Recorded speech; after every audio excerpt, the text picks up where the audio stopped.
Boa noite a todos. Parte 2, aula 17/9/2020, texto 4, segunda parte. Vamos lá então, a gente estava conversando aqui, eu já vou voltar a compartilhar nossa tela.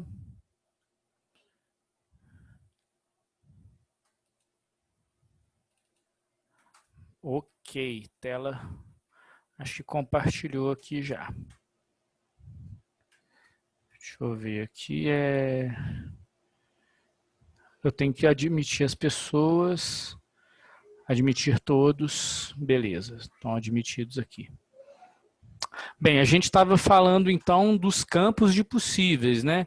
E aí o Breno colocou aquela questão sobre a meritocracia também, e a gente, né, empolgou aqui e falou um pouco, né, de alguns aspectos da meritocracia também. Bom, bacana então. Saindo aqui do campo dos possíveis, né, a gente vai para entender agora a questão da má-fé em Sartre. Má-fé eu acho que é o tema mais conhecido aqui do Sartre, né? Que a má-fé seria basicamente negar a liberdade. O que é negar a liberdade? É um ato, né, de se assumir uma identidade rígida a ponto de negar uma possibilidade de escolha. Falar assim, mas nessa situação eu não tenho escolha, né? Eu não pude escolher, eu fui levado a isso. E aí o Sartre vira, né, e toca aquele tapa na cara de uma vez e fala assim, tá tentando fugir de sua condição de liberdade, né? Você está retirando a sua liberdade e, consequentemente, retirando a sua responsabilidade das próprias ações que você tem. Então, o que ele fala? Uma não escolha é uma escolha também. Quando você se nega a escolher, você está fazendo uma escolha. Então, danado, tá ferrado do mesmo jeito. Aí eu lembro sempre do Marquinho, né, que eu sempre cito ele toda vez que eu estou estudando existencialismo, e nasceu, tá ferrado, né? Nasceu, tá ferrado aí, tá no mundo. Ou seja, eu não posso negar minha liberdade. Qualquer negativa de liberdade está implicando em má fé da minha parte. Então, para o Sartre, uma negativa da possibilidade de escolha é má fé, porque aí eu me isento de ser responsável pelas minhas próprias ações.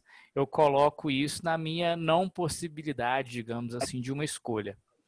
É claro que tem escolhas que eu não posso fazer que estão fora do meu campo de possíveis, mas em consequência disso, eu tenho várias outras escolhas, inclusive a opção de não escolher dentro do meu campo de possíveis, e aí sim eu tenho que me lidar com as ações que eu tenho e que estão dentro do que eu posso fazer. Tranquilo? Beleza? Assim, é um pouco cruel se a gente for ver, né? É bem Nelson Rodrigues também, né? A vida como ela é, né, cara? Mas é uma teoria bem interessante, uma teoria totalmente voltada para a responsabilização do indivíduo, né? Quando a gente pensa em qualquer viés existencialista, a gente vai pensar nesse tipo de responsabilização do sujeito. Até aqui, então, a parte conceitual. Estamos juntos? Estamos tranquilo? Misturados. Beleza, então. Vamos embora. Bora avançar mais um pouquinho, então, aqui, que ainda tem muita coisa para hoje. Tem muita história boa. Parte 3, então, agora é a terceira parte do texto que os autores propuseram em colocar, que eles vão falar um pouco da concepção desse sujeito, então, a partir disso tudo que a gente viu na parte 1 e na parte 2. Então, o ser humano ele vai estar inserido num processo de relações. Aí vão voltar naquela questão do ser para o outro, né? É corpo e consciência. Então, ele é corpo, né? Ele está ali, e a partir daí ele coloca essa consciência que está voltada também para a relação com o outro. O ser humano, então, como sujeito, ele é social por condição que não se essencializa, não constitui seu ser sem a mediação com o outro. Ele precisa do outro, ele precisa da relação para fazer a própria constituição como sujeito. Vamos dar uma viajada gostosa aqui agora para pensar nessa teoria? Vamos fazer isso? Vamos sim, com certeza vamos. Como é que é? Repete. Vamos dar uma viajada gostosa aqui para pensar nessa teoria? Vamos, vamos. Isso, vamos sim. Vamos lá, vamos embora. Quem quer não, vamos embora. Bora lá. Só Ótimo. vamos, Breno. O negócio é ir. Vamos lá, então vamos. A criança, por exemplo. Vamos pensar na criança, na constituição dessa criança. Como é que ela vai desenvolvendo? É imitação, não é? Quem já teve filho pequeno, quem já brincou com criancinha muito pequena, como é que a gente faz para a criança, as primeiras brincadeiras, quando ela começa a interagir, a tomar aquela consciência de si, né? Quem nunca brincou de desapareceu, apareceu, desapareceu, apareceu? Quem nunca fez isso com uma criança? Não sabe o que está perdendo, né? Você fica babando lá durante horas e horas, se divertindo com aquilo e tal. Mas é o quê? É um exercício ali que a gente está fazendo, mas é a relação com o outro que a gente se vê naquele processo também. Quantas vezes você vê, né? Quem tem filho, eu acho que vê isso muito, muito claro, né? Às vezes o próprio discurso que a criança coloca, você se identifica ali naquele discurso, porque vocês estão muito próximos ali o tempo todo, conversando, né? E ele vendo, e aí ele, de repente, você se vê naquela situação. Você se vê por quê? Na constituição dele, ele está se colocando também com a mediação contigo. Acho que dá para a gente pensar, aí assim, é uma proposta, né? Mas eu acho que dá para pensar, por exemplo, nesse tipo de teoria sartriana, na própria constituição de sujeito infantil mesmo. É bem interessante, eu acho, pensar, né? Eu nunca vi isso também em alguns textos, assim, falando sobre isso, mas eu acho que é bem viável e bem possível a gente pensar nesse tipo de constituição e desenvolvimento a partir aí da relação com a criança, por exemplo, né? É algo que a gente não vê tanto, mas é bem interessante. Ou seja, é o outro no processo de socialização de si, né? Pensando aí nessa tomada de consciência. Eu quis dar esse exemplo aí de infância, porque, né, tem um clima gostoso na infância também, né? Um tema pesado desse é bacana a gente resgatar isso. Mas aí, estamos caminhando aqui na parte 3? Beleza, vamos lá. Bom, a relação então com grupos sociais. O ser humano ele vai realizar uma apropriação muito particular, né, da realidade coletiva que o cerca, da qual ele mesmo contribui para construir. Ou seja, a gente está falando aqui de um processo dialético. O indivíduo influenciando o grupo social e, ao mesmo tempo, sendo influenciado pelo grupo social. O ser humano ele vai ser singular, ele vai ser único, mas ele vai estar inserido dentro de um campo social. Acho que chegou alguma coisa de chat aqui, mas eu não estou conseguindo olhar. Acho que desses 3 pontos aqui eu consigo. Deixa eu ver. Não, não consegui ver. Caramba, o que está rolando?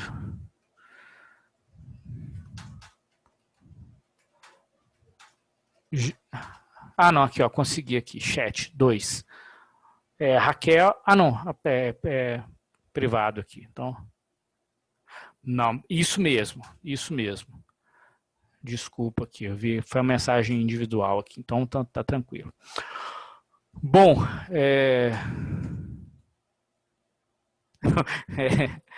acaba que tem essa questão aqui, mas o outro ele é fundamental para a nossa Constituição como sujeitos. Né? Sempre, eu acho que em várias teorias, né, isso vai ser viável, isso vai ser possível também da gente pensar.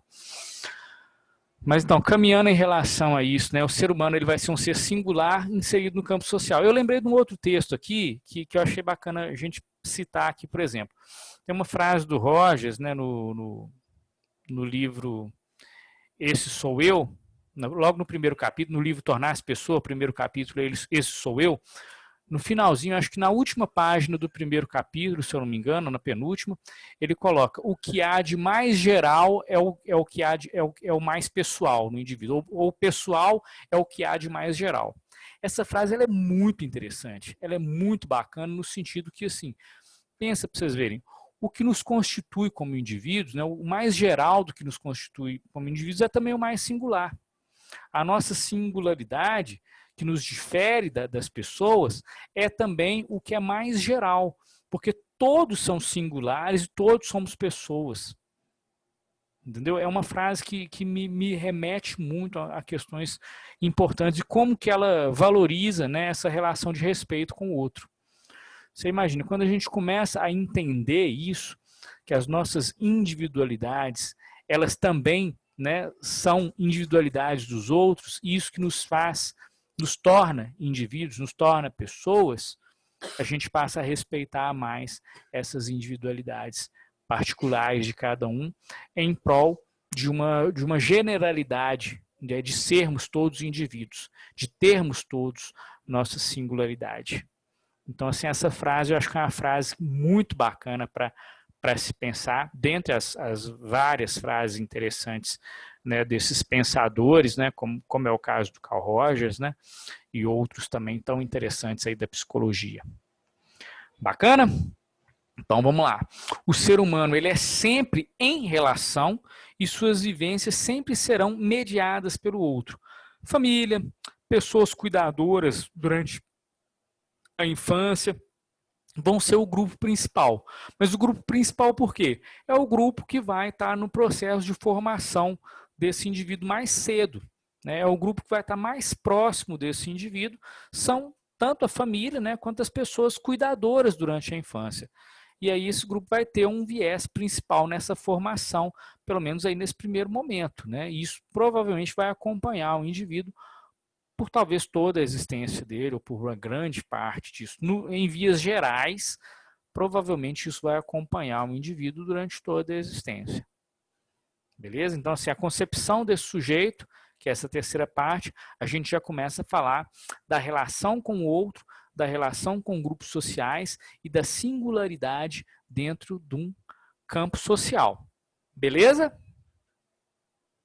Tranquilo aí? Bora avançar mais um pouquinho então? Vamos lá.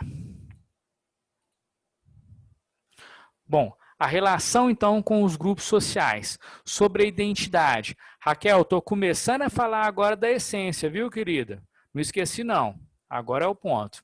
Então a infância, né? Oh, beleza. A infância, que foi ao mesmo tempo uma apreensão obscura da nossa classe, do nosso condicionamento social, através de um grupo familiar e uma superação cega, um esforço canhesto para nos arrancar daí, acaba por inscrever-se em nós sobre a forma de caráter, né? É nesse nível que encontramos os gestos aprendidos, os papéis contraditórios que nos comprimem e nos dilaceram, né? Aí ele fala aqui das questões mais difíceis, dos nossos traumas também, mas ele já fala aqui de uma palavra muito legal, que é essa formação de caráter. A essência, ela está vindo para cá. Viu, Raquel? Então, quer dizer, a identidade, né, o caráter, a essência, ele vai estar pós a questão da consciência.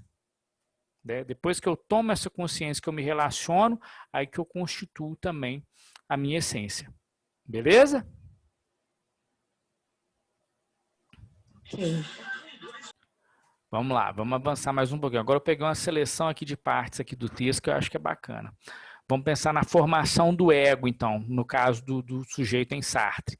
Lembremos da divisão entre os níveis de consciência por Sartre. Consciência pré-reflexiva, que é irrefletiva, é espontânea, a questão da canetinha que a gente falou logo no começo do slide, né? Aquela canetinha Bic lá e tal. Caneta Bic não, porque está dando um mau agouro danado caneta Bic agora, né? Pelo amor de Deus, qualquer caneta, menos a Bic, né? E a consciência reflexiva, que vai ser o significado, né, dessa consciência, o significado dessa caneta como a caneta. Olha, Oi, querida, pois não? pode voltar um slide antes? Claro, o 9, né? Isso. Perfeito. Ele fala sobre o caráter, né? Sim. E sobre, pelo que eu entendi, a família é a nossa primeira formação do caráter, então. Sim, podemos Ele é pensar o nosso assim. primeiro contato. Os primeiros cuidadores, né? Seja família, seja cuidadores da terra insana. Infelizmente, tem pessoas que muito cedo são retiradas da família. Então, outros vão fazer esse processo, vão se tornar, de certa forma, também essa família. Mas, sim, os primeiros grupos ajudam a formação desse caráter. Não são o único formativo, né? mas tem um significado muito profundo e muito especial pelo fato de serem os primeiros formadores. Os primeiros grupos são fundamentais. Aí fala assim, é neste nível que se encontram os gestos aprendidos. Sim, nossos trejeitos, nossas primeiras formações, nossas primeiras interpretações de mundo, também manias, né? E até interpretações de mundo, né? Eu acredito que até nossos primeiros direcionamentos como sujeito. Acho que eles estão aqui. Tá e bom. também papéis contraditórios, né? Quando isso ocorre, por exemplo, aí, algumas situações de violência que são reproduzidas, a gente vê muito isso em situações com disfunções sociais, a gente vê muito isso no estudo da tenra infância também, né? Questões moralizantes muito fortes também, muitas delas são aprendidas aqui e são vivenciadas, né, de maneira contraditória depois. Várias relações, por exemplo, com a própria sexualidade aqui a gente vai ver. Tranquilo? Beleza. Bora. Então, a formação do ego agora, né? Lembramos da divisão da consciência do Sartre, a consciência pré-reflexiva e espontânea e a consciência reflexiva. O primeiro tipo, né, essa irrefletida, pré-reflexiva ou espontânea, ela vai ser uma consciência de um primeiro grau. Ela vai estabelecer espontaneamente da relação com o objeto. Pô, uma caneta é uma caneta e boa. A caneta escreve, tal, sei lá, põe no cabelo, tal, qualquer coisa, né? Agora, não tem uma necessidade de uma consciência anterior para designar, a caneta, tal. Não tem. A relação quase espontânea com o objeto ali, a caneta. Por sua vez, quando essa consciência já é reflexiva, ela é entendida como uma consciência de segundo grau. Uma consciência que aí a gente já tem, né? É uma consciência que existe esse objeto, uma consciência pré-reflexiva, que é uma caneta, mas que uma reflexão sobre essa caneta. E aí é aquela questão que eu falei, por exemplo, da caneta significar, de repente, todo um esforço para você conseguir, por exemplo, uma formatura, para você conseguir um efeito e essa caneta simbolizar esse processo aí que você viveu. Então, uma consciência que se dirige sobre outra consciência. Uma consciência de segundo grau, ela vai estar dirigida a uma outra consciência de primeiro grau, tomando como um objeto. Olha só que confusão agora que ele faz na cabeça da gente, mas que a gente vai desembolar ela agora também. Ele está mostrando que uma consciência de segundo grau, ela vai necessariamente depender de uma consciência de primeiro grau também. Por quê? Para eu reconhecer e atribuir significado para algum objeto, eu tenho que ter consciência que esse objeto é um objeto. Clarificou aqui? Bacana? Essa parte talvez seja uma parte um pouquinho difícil de entender no texto, viu? Talvez na leitura livre assim, do texto, talvez isso fique um pouco complicado. Mas é simples. Se a gente for parar para analisar, ela não é uma coisa muito complicada, não. Beleza? Vamos mais um pouquinho aqui, vamos caminhar mais. O ego, então, ele vai aparecer na consciência do segundo grau. O ego ele vai estar dentro de uma outra consciência irrefletida. Porém, apesar de não aparecer na do primeiro grau, as vivências espontâneas vão afetar o sujeito participando da construção.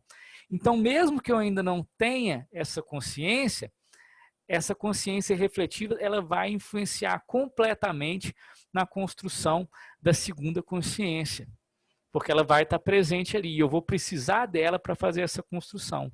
Eu vou ter que ter consciência de que o objeto é um objeto para eu poder ter uma consciência em relação a esse objeto. E a maior quantidade de objetos que eu tiver consciência desses objetos vão estar influenciando na minha consciência em relação a esses objetos. Então, esse ego, sobre essa dupla forma gramatical, né, eu e mim, que ele coloca aqui, representado pela pessoa, representado pelo indivíduo, enquanto uma unidade psíquica, ele transcende. É enquanto ego que somos sujeitos de fato e de direito, ativos e passivos, agentes voluntários, possíveis objetos de juízo de valor ou responsabilidade. Ou seja, o ego, então, ele é formado após a consciência. O ego ele vai ser formado após essa consciência reflexiva. Só que ele depende da consciência irreflexiva também para a própria formação. Vocês estão vendo que nesse sentido tudo está ligado e principalmente a gente não pode entender consciência como sinônimo de ego. A consciência ela é anterior ao ego, à formação de ego. Por isso que eu até brinquei com aquela frase do Nietzsche logo no começo, né? A consciência precede, a existência precede a essência. Beleza? Estamos começando a enxergar aquela luz aí no fim do túnel agora. No começo já estava escura, né? Mas agora... A luz no fim do túnel é um trem na contramão, Samuel. Não, nesse caso não. Nesse caso vai ser uma rave muito louca que a gente está chegando lá e todo mundo vai sair pirado de lá, tá bom? Vai ser um trem na contramão, não. Vamos lá, vamos avançar mais um pouco então. Consciência e ego não vão ser sinônimos, como a gente já colocou, e não podem ser equiparados, né? São mecanismos bem diferentes. A consciência ela vai ser anterior a esse ego, ela vai ser constituinte formativa desse ego, inclusive, e as relações, né, a partir das relações de consciência, que o ego vai ser construído, né? Os estados, então, eles não são emoções momentâneas, né, possuindo um caráter mas eles se consolidam a partir das experimentações, que vão acontecer de maneira espontânea, possuindo um caráter de permanência. Dessa forma, então, eles vão transcender, esses estados vão transcender situações específicas e vão constituir o projeto de ser, definindo esse sujeito é afetado em determinadas situações na relação com os outros e com o mundo.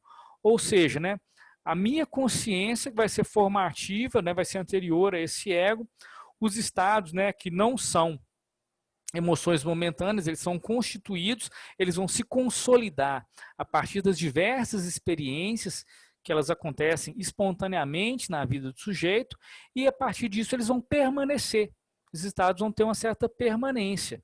Eles não vão ser emoções momentâneas. Então eles vão transcender situações específicas para serem apreendidos por esses sujeitos e constituir esse sujeito de ser. E aqui, novamente, entra aquela questão da essência que a gente já conversou, né? O sujeito, então, afetado por determinadas situações na relação com o mundo a partir da constituição desenvolvida pela própria consciência anteriormente ao ego. Beleza? Deixa eu só salvar isso aqui, que eu acho que o Meeting Room salvou. Aí eu vou colocar ele aqui para enviar para vocês, porque se eu não fizer isso... Depois eu fico sem aqui, né? Aí eu não quero perder a aula de vocês. Se eu não tomar cuidado, eu tenho muita dificuldade com esse negócio de computador, cara. E se eu não ficar esperto, vocês ficam sem gravação. E eu não quero que vocês... Opa, caramba. Cadê? Zoom. Ah, beleza. Hoje é a aula 4.1, então esse aqui, nova pasta. Eu salvo tudo em pastinha para depois eu postar lá no sistema, senão não funciona. Aula 4.1, 17 de setembro.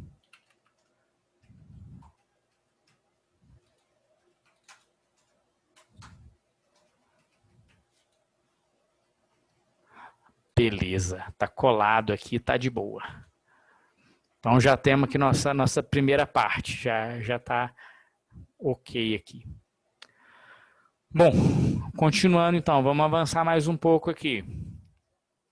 Hoje na parte 3, essa concepção de sujeito. O ego, então, ele vai ser uma unificação constante dos estados, ações, qualidades do sujeito, e o ego vai ser resultado dessas unificações, né? E aí o Sartre ainda reforça isso para a gente. Afinal de contas, tudo está fora. Até nós mesmos estamos fora, estamos no mundo entre os outros, entre outras pessoas na nossa formação e na nossa constituição. Não sabe-se lá qual retraimento nos descobriremos. É na estrada, na cidade, no meio da multidão, nas coisas e entre as coisas, que o ser humano, né, o homem, o ser humano, entre os outros seres humanos, os outros homens, vai se constituir. Né? Antigamente o pessoal escrevia muito a questão do homem, né? O homem como sinônimo de ser humano. Hoje em dia está bem brega, né? A ideia é escrever o ser humano mesmo, né? Então caiu em desuso já. Mas como o texto é mais antigo, e até hoje também muita gente escreve assim, mas é que, na verdade, o ser humano ele se constitui a partir da relação com os outros seres humanos, né? Nessa estrada, nesse mundão doido aí.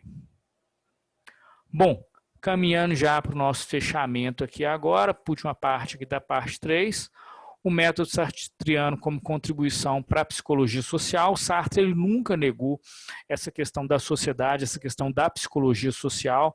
Então, o Sartre ele nunca se distanciou dessas questões sociais. Né? A abordagem psicológica existencialista ela se dá em 2 momentos. Primeiro, vamos aprender a nossa universalidade. Né, onde estamos inseridos, né, a materialidade, meio social, história concreta, os grupos dos quais fazemos parte. Tudo aquilo que passa e nos constitui.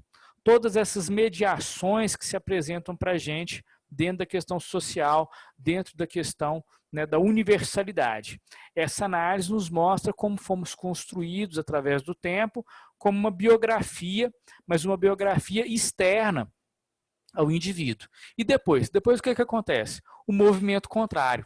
A gente sai dessa universalidade toda, desse processo de construção a partir do outro, a partir do mundão lá de fora, para pensar a singularidade diante dessa universalidade, para pensar nas nossas características exclusivas de cada um dentro dos outros, né, dentro desse mundão todo aí que a gente falou logo no começo, desse mundão que nos foi apresentado e que a gente fez diversas escolhas e se colocou da forma como a qual a gente se constitui. Dessa forma, então, buscamos desvelar as escolhas, né, que a gente efetua a partir do campo de possíveis, voltando aí naquele slide, no campo de possíveis que nós vivenciamos e a forma como as escolhas se dão através da nossa praxis, construindo um mundo que, por sua vez, volta a se reconstruir. Ou seja, a gente influencia o mundo e o mundo influencia a gente, né? Como diz o Lenin, né, em Paciência, né? A gente espera do mundo, o mundo espera de nós. Não é verdade? É isso. É uma dialética nesse sentido. A teoria do Sartre ela parte muito para a questão dialética também. Nós construímos um mundo e esse mundo volta a nos construir também, de certa forma. A nossa influência no grupo e o grupo nos influenciando o tempo inteiro. Nesse movimento, aprendemos, né, como as relações são mediadas, as experiências são vivenciadas e as escolhas que a gente faz, ou mesmo aquelas escolhas alienadas que a gente acredita que está fazendo, mas a gente está fazendo mediante todo um sistema que coloca a gente para fazer esse tipo de escolha, constituíram, né, o sujeito que nós somos, nos constituem como nós, como indivíduos, e constituem, né, o sujeito, né, e abrem as possibilidades para a nossa realização aí enquanto projeto. Olha só como... A gente pode estudar... Oi? A gente pode estudar o filme Matrix em todas as matérias. Matrix é ótimo, cara. Matrix é fora de série. Matrix é muito legal. Eu adoro. Vai ter, né? Vai ter o 4º agora, né? O pessoal tá falando que já tá em filmagem. Eu vou assistir na hora. Muito legal. Alguém cancela o microfone da Ruby, por favor? Ficar uma aula sem falar de Matrix, eu morro. Mas é muito legal, cara. Muito legal em vários aspectos, né? Tanto para a gente pensar, por exemplo, no mito de Platão, né, por exemplo, que eu acho que cabe demais na Matrix, né?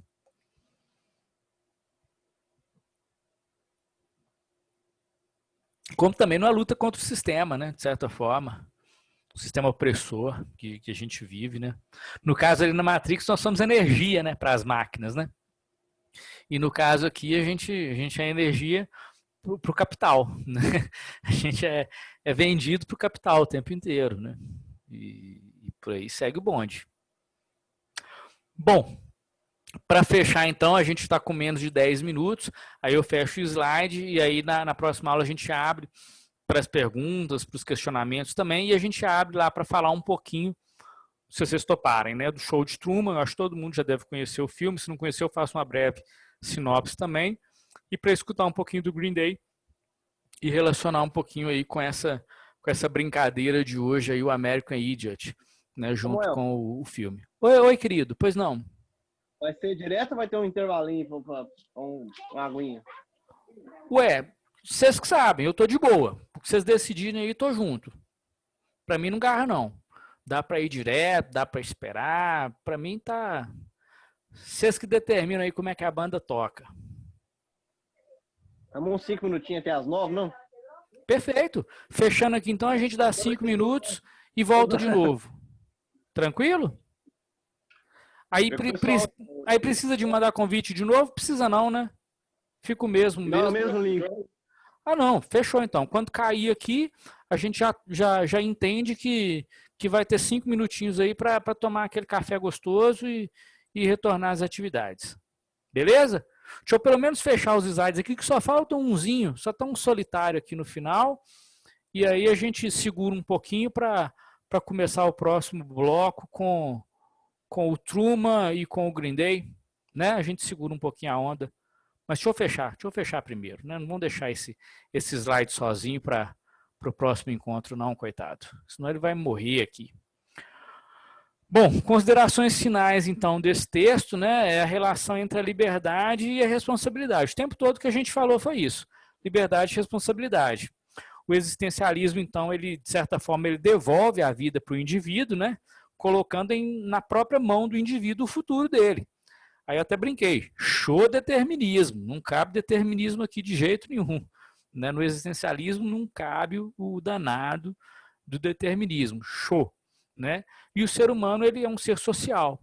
Social no sentido assim, que as escolhas elas não vão ocorrer de maneira isolada, elas vão ocorrer dentro de um contexto, dentro de um campo de possíveis, e a liberdade é mediada também pelo outro, da mesma forma que nós também mediamos a liberdade do outro. Nós fazemos essa mediação. A gente influencia o meio e é influenciado por esse meio, pelas questões sociais das quais a gente desenvolve. Então, as coisas são exatamente como esse ser humano decide que elas sejam. Agora, isso significa que eu devo me abandonar ao quietismo? Que eu devo ficar sem fazer nada?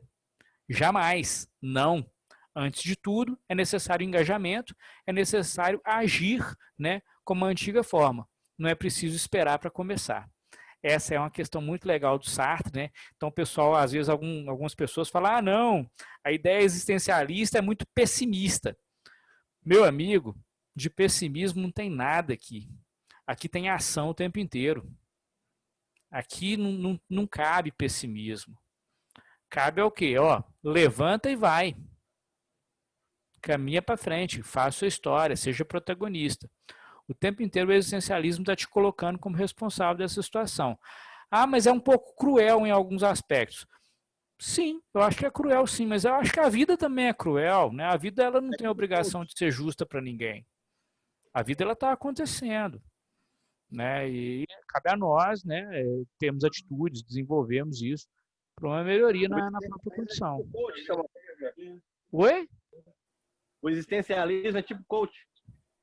Não, para, pô. Ah, Brena, vou fazer um intervalo mais cedo, velho. Pô, velho, aí não, ué. Não, pô. Não, na verdade... Eu não faço a próxima prova do Samuel com o Breno. Não, cara, agora, Samuel, pois não. Eu vejo que essa leitura, talvez pessimista, tem a ver com a característica do brasileiro, que enxerga tudo com muita esperança, que nós somos o país do futuro. Entende? Então, eu acho que... Brasileiro acha que político vai salvar a pátria, só. Que vai ter um político bonzinho no meio do nada e que vai consertar o país sozinho. A gente tem que ser patriota. Cara, a gente elegeu Fernando Collor, bicho. Pelo amor de Deus, cara. O cara era caçador de marajá, velho. Sabe, assim, como é que as coisas ficam loucas, assim. Sabe, a gente vive querendo buscar um herói nacional, sozinho. Ou então a gente quer colocar toda a culpa de uma situação em determinada pessoa ou em determinado grupo. Muito bom, Samuel. Não precisa ir tão longe assim, não. Nós elegemos o Bolsonaro. Você quer o quê? Que merda, né, cara? É isso, assim, não, desculpa falar, né, mas assim, é foda, porque tinha muita gente no primeiro turno, né? Tinha muita gente. Assim, confesso que o segundo turno estava decepcionante também, mas tinha muita Mas coisa. olha só, tem mitos e mitos. Tem Sim. mitos e mitos. No grupo a gente tem um mito. O mito Breno. Então, porra, é o nosso mito, porra. Não é? Não, mas Já aí salvou aí, já salvou a nossa pátria várias vezes. o Breno é legal, né? O Breno é bacana. Mas assim, essa questão do pessimismo, eu vejo que é muito isso. Eu acho que assim, o tempo inteiro, como indivíduos, né, nós somos condicionados a acreditar, e a maioria das pessoas acredita isso, mesmo que inconscientemente, ou pelo menos sem refletir a respeito disso, que viver sem liberdade é melhor, que ter um direcionamento sempre vai ser bom. As pessoas se sentem extremamente seguras quando elas não precisam de pensar e tomar posição em determinada situação. Você vê que, no geral, as pessoas adoram ficar em cima do muro, ou fazer algum tipo de média, ou ter alguma coisa pré-determinada para fazer. As pessoas elas sentem uma certa fobia de exercer a liberdade. Então, quando você é obrigado a se responsabilizar pelas próprias escolhas e exercer a própria liberdade, não é todo mundo que está preparado para isso. As pessoas até gostam de postar coisas, né, de liberdade, aí eles postam umas merdas de uns passarinhos voando lá, que eu não sei o que isso tem a ver com liberdade até hoje na minha vida, porque liberdade só é responsabilidade. Liberdade só é ser responsável por aquilo que você escolhe. Só que as pessoas elas não querem se responsabilizar, seja por um relacionamento afetivo, seja por uma produção, seja por uma formação. O tempo inteiro elas querem transferir esse tipo de responsabilidade para um terceiro. Ah, não, é porque todo mundo rouba, ou não, é porque relacionamento não dá certo mesmo, só dá certo porque, né, não dá. É porque todo mundo trai, é porque todo mundo é ruim, é porque eu não tive oportunidade na vida, é porque eu sou baixo, é porque eu sou gordo, é porque, entendeu? Sempre a gente vai tentar transferir esse processo de responsabilização. Isso é algo muito complicado, né, cara? É algo muito da cultura também do país, mas não é só do país. Eu acho que, no geral, as pessoas elas tentam formar o tempo inteiro pessoas que não exerçam a liberdade, porque são pessoas mais facilmente manipuláveis também. O sistema, ele O link vai precisa... cair. Vai. O link vai cair. Que horas a gente volta? 5 minutinhos, pode ser? Agora vai dar, eu acho que vai cair 23, a gente volta 8h28. Que tal? Ok. Beleza? Aí eu já volto no Truman e no Green Day. E a gente abre para geral também. Né? Acho que tá faltando menos que 1 minuto, então daqui a pouquinho somos cortados.